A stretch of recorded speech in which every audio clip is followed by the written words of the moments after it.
Olá, amigos, TV Alego, bom dia a todos. Sou Luiz Bercó, estou aqui para apresentar mais uma vez, levar a todos vocês o que existe de melhor no esporte goiano, no esporte brasileiro e no esporte mundial também. Todos os nossos convidados aqui do nosso programa Esportes em Ação são convidados top, que dominam perfeitamente o que nós temos a dizer sobre esporte, que esporte não é só jogar, não é só nadar, não é só correr, não é só pular, não é nada disso. Esporte é tudo, é gestão esportiva, é nutrição esportiva, é o direito esportivo, medicina esportiva. Afinal, nós somos todos esportes, somos todos esporte em ação e Paradesporto faz parte da nossa dedicação aqui aos esportes. Hoje tendo o prazer de receber uma nutricionista, doutora Camila Caiado. Vocês vão ver que aula que ela vai nos dar, que nos dará, né? Que ela nos dará uma aula aqui muito completa sobre tudo que rola na nutrição esportiva e na nutrição em geral. A doutora Camila, ela é pós-graduada também em nutrição funcional e nutrição clínica e vai falar conosco sobre nutricionismo de uma maneira geral. Bom dia, doutora Camila, um prazer muito grande recebê-la aqui no nosso Esporte em Ação na TV Alego. É a primeira vez, mas não vai ser a única nem a última. Bom dia, Bercó. Muito obrigada pelo convite. Bom dia a todos que estão nos assistindo. Um prazer enorme estar aqui com vocês aí de casa e com o Bercó. Vamos conversar sobre nutrição esportiva, esclarecer dúvidas e falar um pouco mais sobre a alimentação aí que está no nosso dia a dia e que é essencial também para a vida de qualquer atleta e para atingir os objetivos, tanto na nossa vida como na vida aí de quem está competindo, né, Bercó? Exatamente. Doutora Camila, uma breve apresentação sua. Nasceu onde, estudou onde, formou onde e para chegar nesse patamar que se encontra hoje? Eu tenho uma vasta experiência profissional, porque eu já fiz curso de Direito, sou formada também em Gastronomia e depois eu me descobri na nutrição. Sou formada há 3 anos apenas em nutrição, mas já estou aí trabalhando, atendendo os meus pacientes. Tenho alguma experiência com alguns atletas, juvenis, adultos, em esportes modalidades diferentes. Faço pós-graduação de nutrição clínica funcional, que abrange, assim, todo tipo de nutrição e as coisas mais modernas que a gente tem hoje para a nutrição. Maravilha. Nutrição esportiva, podemos falar? Ou nutrição em geral? Você quer começar por onde? Podemos falar da nutrição esportiva. Esportiva? Uhum. Então vamos lá. Como são diversas modalidades, eu não sabia dessas suas outras formações, não. Direito e gastronomia também? Em direito, superior? Em direito eu não formei, em gastronomia sim. Gastronomia sim. Uhum. Tá. Com esse calorão, né, essa onda de calor que nós estamos vivendo, terrível, né? Acho que talvez seja, estão dizendo, né, que é a maior dos últimos tempos.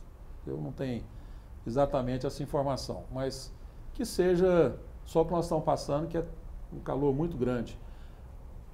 A alimentação do atleta muda de acordo com a temperatura na época do calor, na época do frio, na época da temperatura mais amena?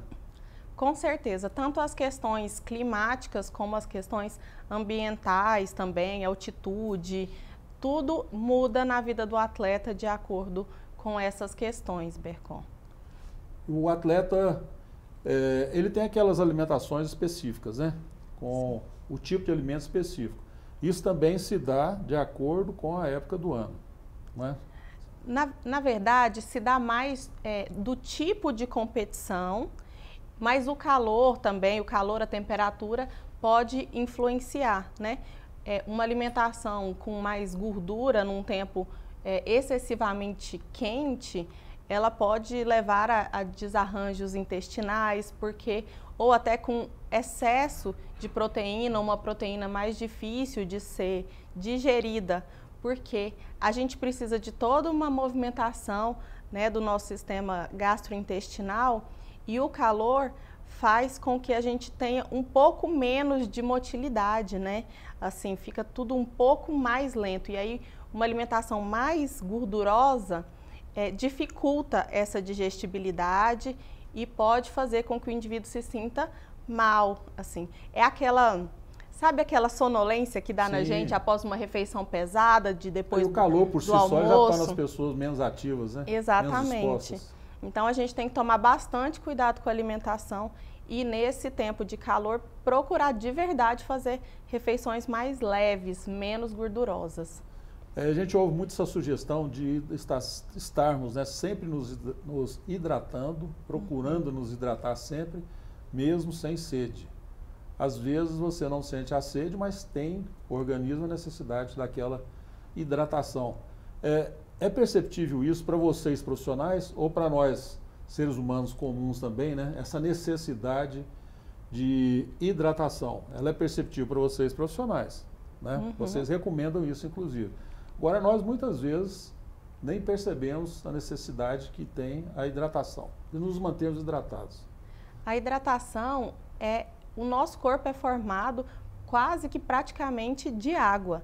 E a falta dessa água pode levar a inúmeras intercorrências. A desidratação é inclusive causa de morte. Então vou dar uma dica para todo mundo que está em casa. Esse calorão, você pega o seu peso e multiplica por 35 ml, que é a sua necessidade diária de ingestão hídrica. Então, é só multiplicar 35 ml pelo seu quilo de peso atual, só subir na balança e você tem a sua necessidade hídrica. Eu falo muito para os meus pacientes que o importante é que essa água seja dividida ao longo dos dias e nesse período de muito calor, principalmente nos períodos de treino, quando a pessoa estiver treinando, estiver fazendo atividade física, é muito necessário que ela se hidrate, né, durante essa atividade, porque a gente perde água. Então, para os atletas, além dos 35 ml, a gente tem que fazer a reposição hídrica perdida durante os treinos. Porque nós, comuns, né, treinamos ali entre 40 minutos, 1h30. Um atleta chega a treinar 6 horas por dia, né?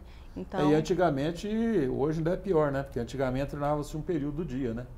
Hoje, 2 períodos do dia, sem contar a necessidade da reposição pela perda, né? O suor é intenso, esse calor, então, é a coisa terrível, né?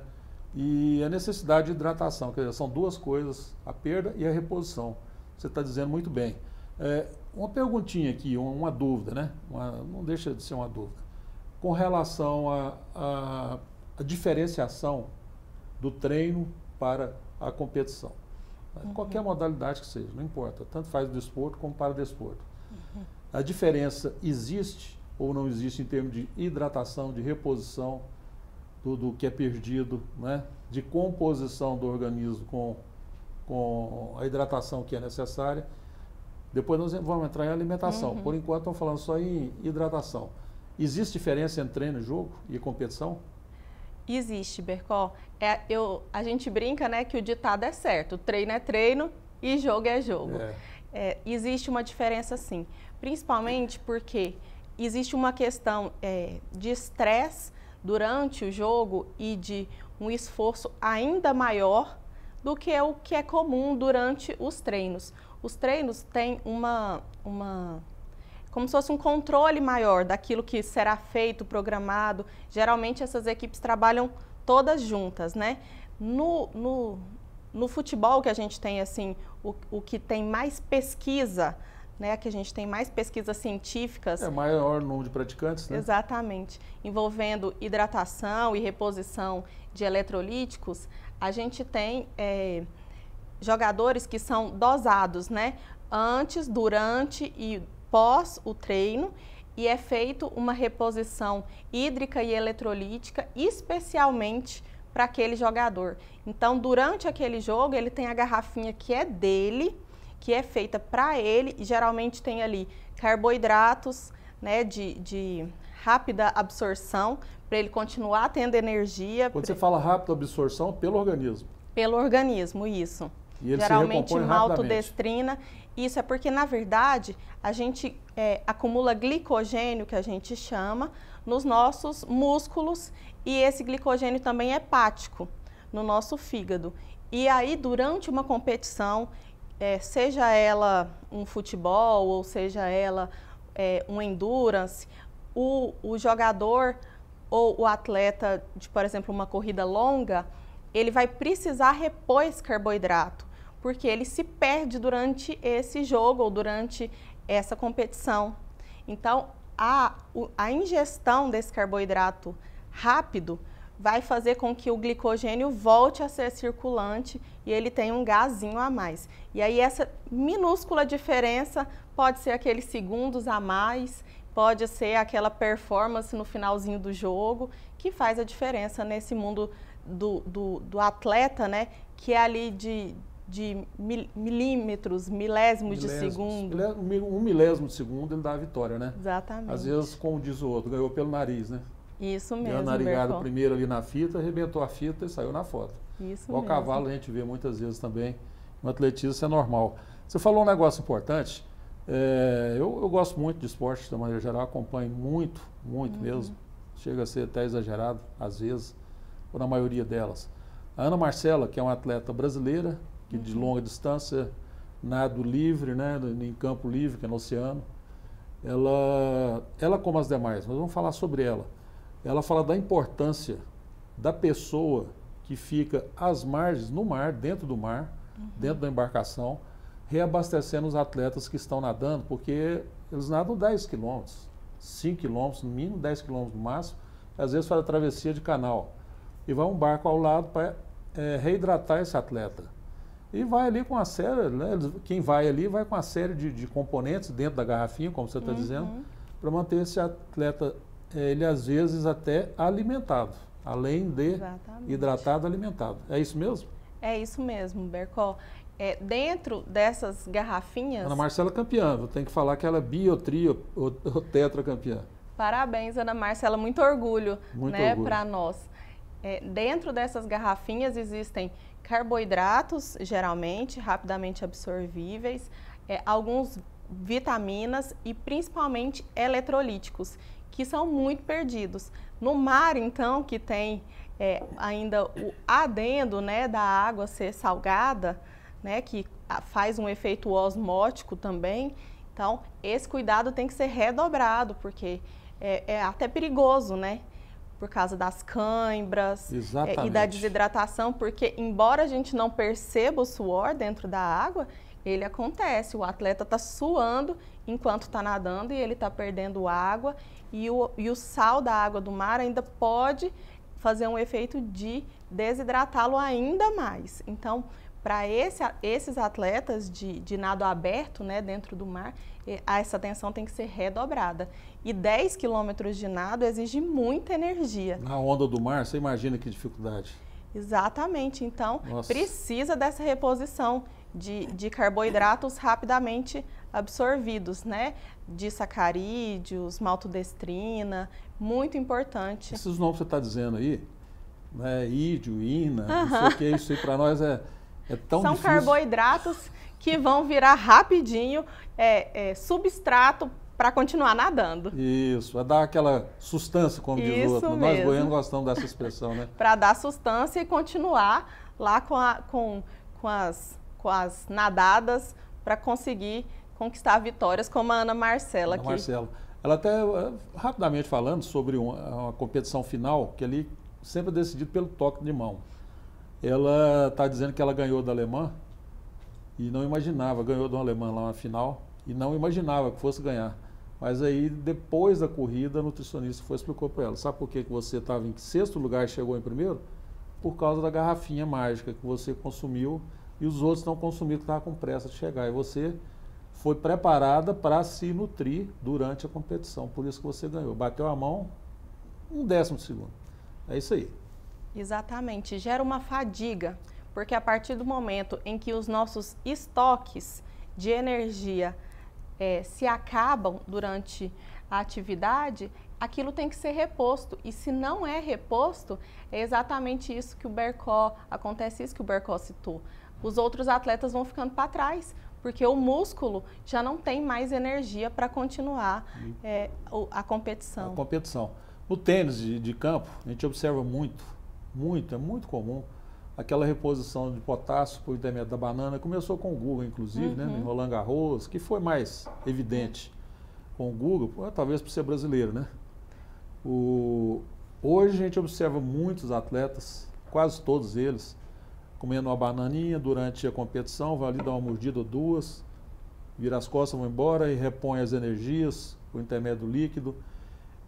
A banana, o potássio, que eles falam que a banana é por causa do potássio, né? Até nós aprendemos também, como praticante de esporte, que a gente gostava muito, gosta até hoje, de essa questão da reposição por intermédio da banana. Especificamente parece que é a nanica.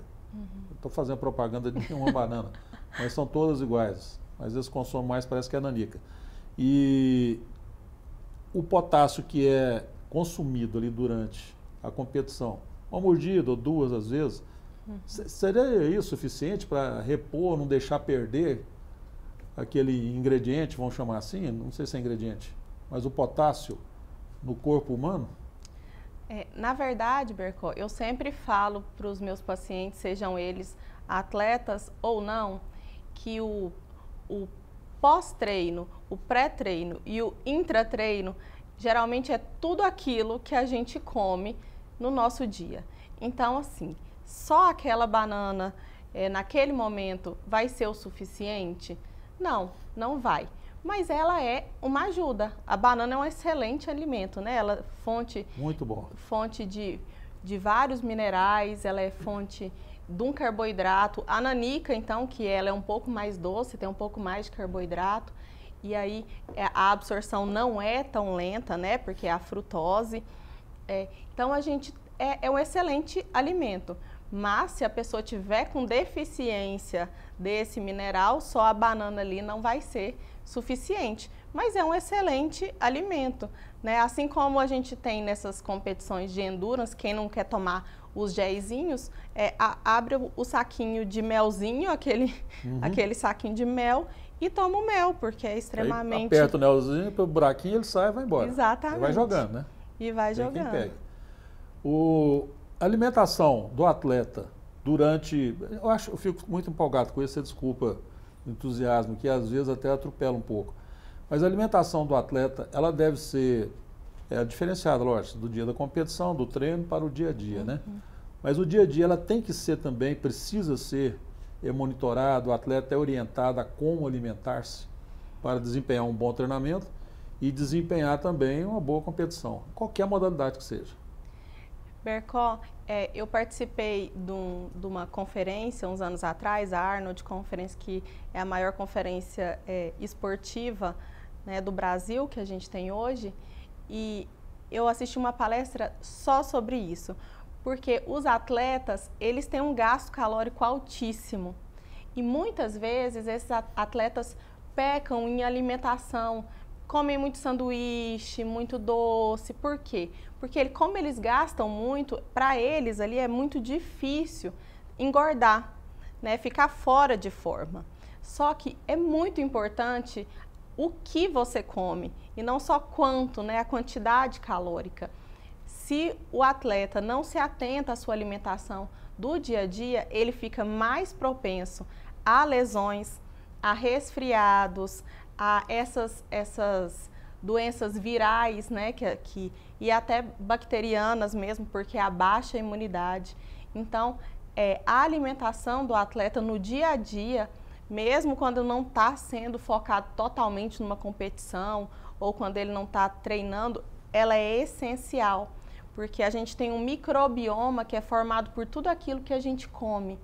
E se a gente está comendo muita besteira, muito alimento ultraprocessado, muito alimento com baixo valor nutricional, a gente vai acabar atrapalhando esse microbioma e fazendo as bactérias ruins proliferarem mais do que as boas. E aí a gente pode ter uma coisa que a gente chama na nutrição de leaky gut, que é um gotejamento intestinal daquilo que a gente está comendo na corrente sanguínea.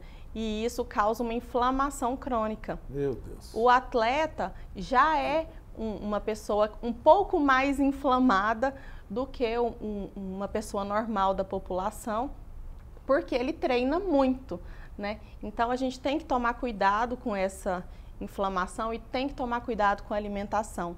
A alimentação tem que ser ricamente nutricional do atleta, estando ele treinando ou não, competindo ou não. Competindo ou não. No dia a dia faz parte como se ele estivesse se preparando para uma competição. E está, né? Exatamente, está. Sempre está. Sempre está.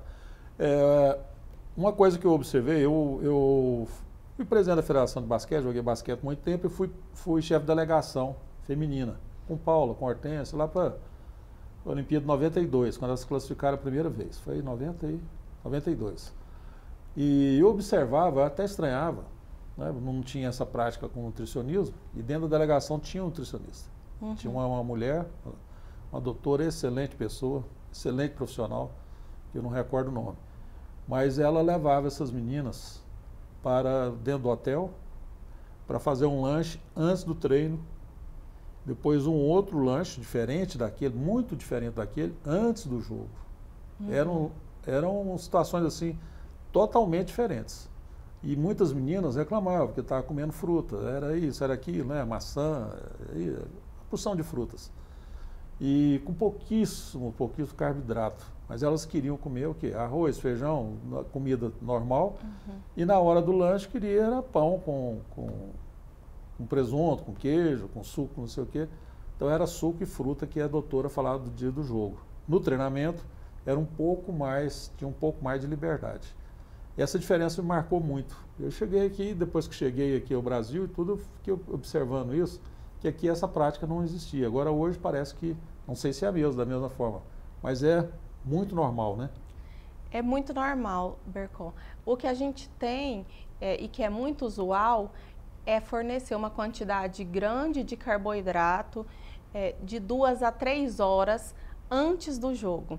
Exatamente aquilo que a gente estava falando sobre a nossa reserva de energia, que é feita nos músculos. E aí essa reserva, ela precisa ser formada.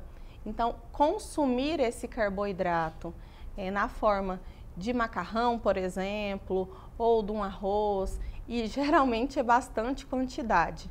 Só que isso é muito importante também de ser treinado, né? Assim como você treina para a competição, a alimentação ela precisa ser treinada também. Você precisa fazer testes com aquele atleta antes realmente do dia da competição, como se fosse uma pré-competição para você ver como é que o organismo dele vai responder.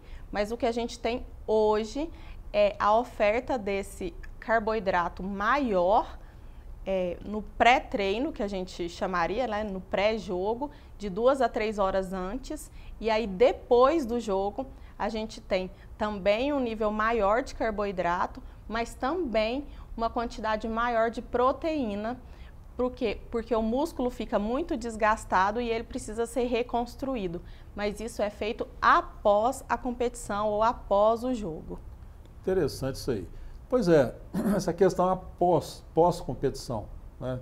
Mais uma vez nós estamos falando de todas as várias modalidades, né? Tanto do esporte quanto do paradesporto. Mesma coisa, né?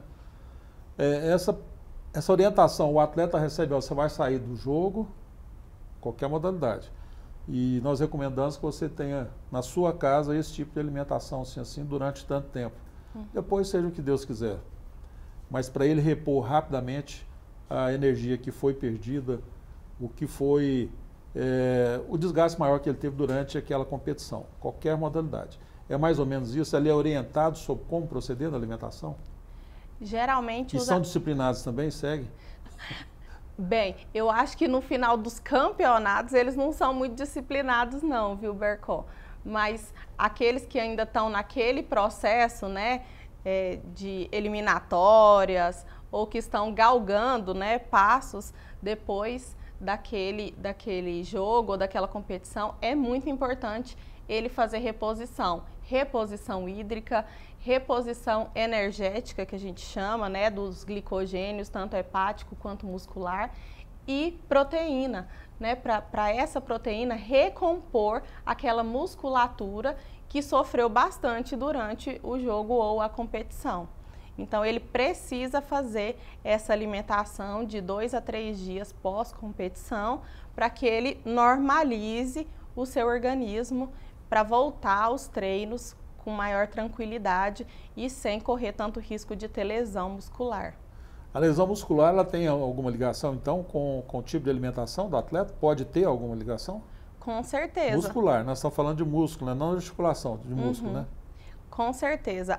As lesões musculares, quando o organismo está mais inflamado, o atleta, com certeza, ele tem mais chance de lesionar os músculos.